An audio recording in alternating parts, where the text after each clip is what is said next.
Hey everyone, I just wanted to go over a few guidelines of what I like to do in all of my bar classes. So at the beginning of every class, I like to say, there's a line in the sand. Now, everybody has a line in the sand and it's up to you not to cross it.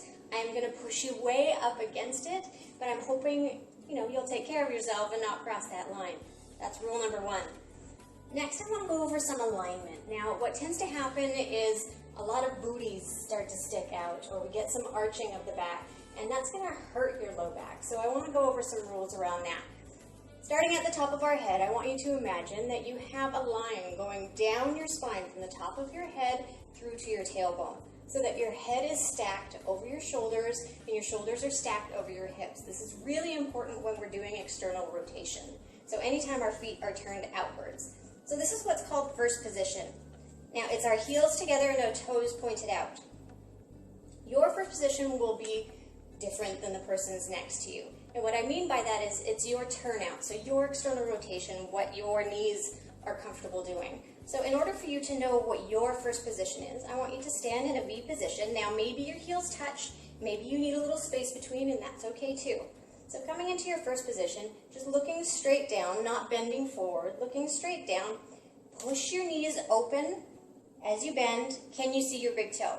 If you cannot see your big toe, you need to bring your stance a little more narrow. If you can see too many toes, you actually need to push your toes out a little further, and that way you're not going to hurt your knee. And that's the whole point here, why I'm going over this external rotation and your first position. Everybody's is going to be different. So what I want to make sure of is that we're not hurting their knees. So when we're doing what's called a plie, so this is to bend, and you can see your big toe, great. You've got even distribution of weight through your toes and the ball of your foot and into your heel. Now I always say exaggerate a little bit with pulling back onto your pinky toe a little bit so that you actually are pushing those knees open. Now a first position plie might feel strange at first, and that's because we're externally rotating while bending our knee. We do a lot of parallel work where we hinge forward, but whenever we're externally rotating, we need to make sure that our shoulders stay on top of our hips and our hips stay on top of our heels. So what happens is that when we're doing a demi-plie, I see a lot of this happening.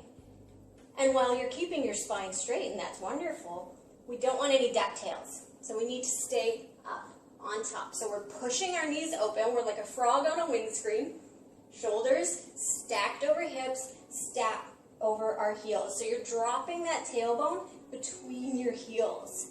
So when you're doing your demi-plie, I like to think of your quads are pushing open, and then your glutes are squeezing up at the top here. So you're not just lackadaisically bending your knees. You won't get anything out of your workout that way. You want to imagine that you are pushing those quads open, then you are scissoring those legs like you're pulling them together nice and tight while squeezing your glutes. We will be looking for that squeeze in your glutes at the top.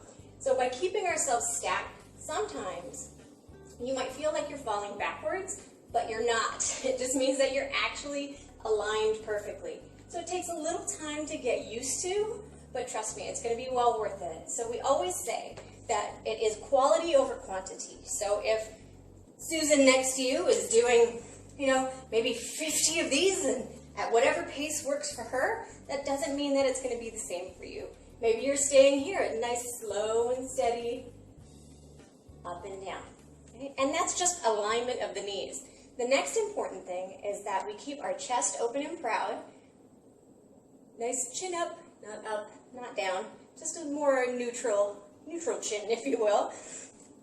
Open chest. Now, relax your rib cage. What happens is that people seem to think that when we say belly button loves spine, which we say a lot because we want you to engage that core, imagine that there is a lasso from your belly button to your spine, and they're pulling together. So it's just a squeeze. It's not a suck in or anything like that. That's not what we're looking for, because what happens is then the ribs flare.